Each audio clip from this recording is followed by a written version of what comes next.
Hello everyone, ज्योतिष क्रिएटिव्हिटीमध्ये आपल्या सर्वांचं खूप खूप स्वागत आहे।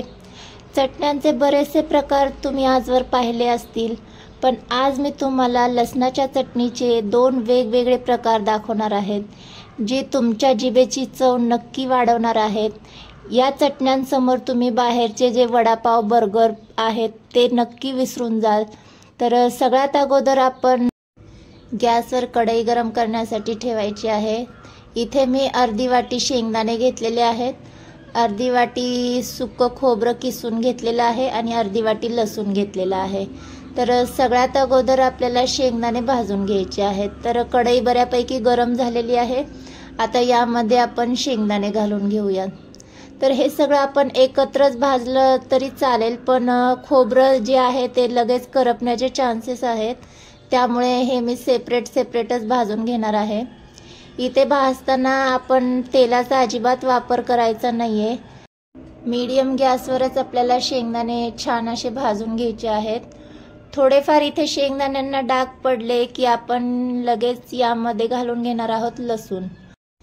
इथे मी लसूण हा सोलून घेतलेला आहे। जर तुम्हाला चटणीमध्ये सालीसोबतच लसूण आवडत असेल तर तुम्ही तसा देखील घालू शकता, त्याने देखील फारच सुंदर टेस्ट येते लसणाला, पण मी सोलूनच घेतलेला आहे। तर लसूण देखील आपल्याला मिनिटभर परतून घ्यायचा आहे, म्हणजे आपल्याला लसणाला देखील डाग पडेपर्यंतच परतून घ्यायचे। तर इथे थोडेफार लसणाला देखील डाग पडलेले आहेत। याने काय होणार आहे, त्याचा जो कच्चेपणा आहे तो जाणार आहे, त्यामुळे आपल्याला परतून घ्यायचं आहे। आता इथे आपण सुकं खोबरं घालून घ्यायचं आहे। सुकं खोबरं देखील आपल्याला छान खमंग होईपर्यंत परतून घ्यायचंय। खोबरं घालून झाल्याच्या नंतर सतत आपल्याला चमच्याने मिक्स करायचंय, नाहीतर खोबरं करपण्याचे चान्सेस असतात, त्यामुळे सतत मिक्स करायचे आपल्याला। अजिबात हात काढायचा नाहीये मिक्स करते वेळी। इथे अजिबात आपण एक थेंबही तेलाचा वापर करणार नाही आहोत, कारण आपण जे खोबरं परतत आहोत त्याला बऱ्यापैकी तेल सुटतं, त्या तेलामध्येच आपल्याला हे सगळं परतून घ्यायचंय। तर इथे पाहू शकता बऱ्यापैकी खोबरं गोल्डन झालेलं आहे। आता यामध्ये 1 चमचा मी जिरे घालून घेतेय। तुम्हाला जर जिरे आवडत नसतील तर तुम्ही स्किप केले तरी चालेल, पण जिरे चटणीमध्ये छान टेस्टी लागतात, त्यामुळे जिरे घालून घ्यायचे। आणि 1 चमचाभर सफेद तीळ मी घालून घेतलेले आहेत। हे सगळं देखील आपल्याला छान खमंग होईपर्यंत परतून घ्यायचे। परतून घेतल्यामुळे या सगळ्याचा जो कच्चेपणा आहे तो निघून जाणार आहे। जे खोबऱ्याचं तेल सुटतं त्या तेलामध्येच याचा कच्चेपणा निघून जातो, त्यामुळे हे सगळं आपल्याला परतून घ्यायचं आहे। तर इथे बऱ्यापैकी खोबरं गोल्डन झालेलं आहे। आता इतपतच आपल्याला खोबरं परतून घ्यायचंय, यापेक्षा डार्क करायचं नाहीये, कारण जर डार्क केलं तर आपली जी चटणी आहे ती थोडीफार कडवट लागते, त्यामुळे यापेक्षा मी डार्क खोबरं करणार नाहीये। आता आपण गॅस बंद करून घेऊया। यामध्ये जे काही मी वापरलेलं आहे त्याचे प्रमाण तुम्ही तुमच्या अंदाजाने कमी जास्त करून घेऊ शकता, तरी देखील चटणी फारच सुंदर लागते। तर इथे आपण गॅस बंद करून घेतलेला आहे। आता यामध्ये आवडीनुसार तिखट घालून घ्यायचं आहे। तुम्ही तुमच्या अंदाजाने तिखट घालून घ्यायचे। मी साधारण 1.5 चमचा यामध्ये तिखट घालून घेतले। छान मिक्स करून घ्यायचे, म्हणजे थोडंसं गरम असतानाच मसाला यामध्ये घातला की जो खोबऱ्याचा तेलकटपणा आहे त्यामुळे मसाला छान परतला जाईल। आणि छान मिक्स करून आपल्याला हे थंड करून घ्यायचं आहे। तर अशा पद्धतीने तुम्ही जर लसणाची चटणी बनवून जर खाल्ली तर आरोग्याला याचा फायदाच होणार आहे, कारण लसणामुळे आपले जे व्हायरल इन्फेक्शन आहे, म्हणजे जसं की सर्दी खोकला किंवा स्किन इन्फेक्शन, कोलेस्ट्रॉल देखील कमी होण्यास मदत होते। तर अशा पद्धतीने आपण जर चटणी करून आपल्या आहारात याचा समावेश केला तर नक्कीच फायदा होणार आहे। तर इथे बऱ्यापैकी आपलं मिश्रण थंड झालंय। आपण मिक्सर जारमध्ये काढून घेतले आणि चवीनुसार मीठ घालून घ्यायचे। तर इथे मी खडे मिठाचा वापर केलेला आहे, तुम्ही नॉर्मल मीठ वापरलं तरी चालेल, पण खडे मिठाने चटणी फारच सुंदर लागते, त्यामुळे मी खडे मीठ घालून घेतले। आता झाकण लावून मिक्सर आपल्याला चालू बंद करून फिरवून घ्यायचं आहे। तर इथे बऱ्यापैकी आपली चटणी छान अशी वाटून झालेली आहे। थोडीशी भरडच ठेवायची, म्हणजे त्याची टेस्ट छानच येते।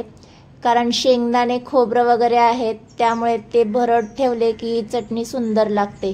तर इथे बऱ्यापैकी आपली चटणी वाटून झालेली आहे। आता आपण काढून घेऊयात। तर मस्त झणझणीत इथे आपली चटणी तयार झालेली आहे।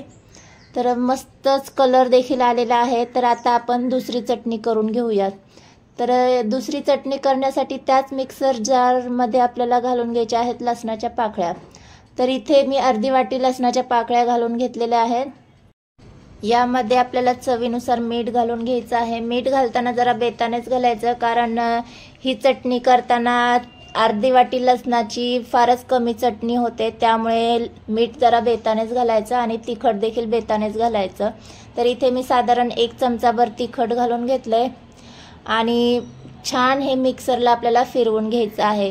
तर बऱ्यापैकी बारीक करून घ्यायचं आहे। तर मस्त इथे आपली चटणी तयार झालेली आहे।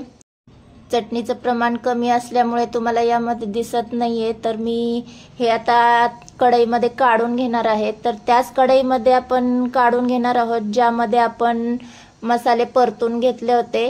आता त्याच कढईमध्ये आपल्याला ही चटणी काढून घ्यायची आहे। तर मस्तच इथे आपली चटणी तयार झालेली आहे। मिक्सरपेक्षा ही चटणी जर तुम्ही पाट्यावर वंट्यावर वाटून केली तर त्याची टेस्ट आणखी दुप्पट होते।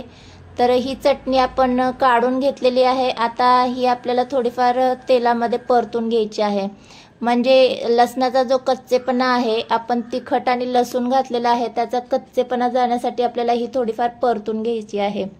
तर साधारण अर्धा चमचा तेल घालून घेतलंय मी आणि 1-2 मिनिटं आपल्याला छान तेलामध्ये हे परतून घ्यायचं आहे। याने आपल्या चटणीला आणखी छान कलर येणार आहे आणि लसणाचा जो उग्रपणा आहे तो देखील कमी होतो।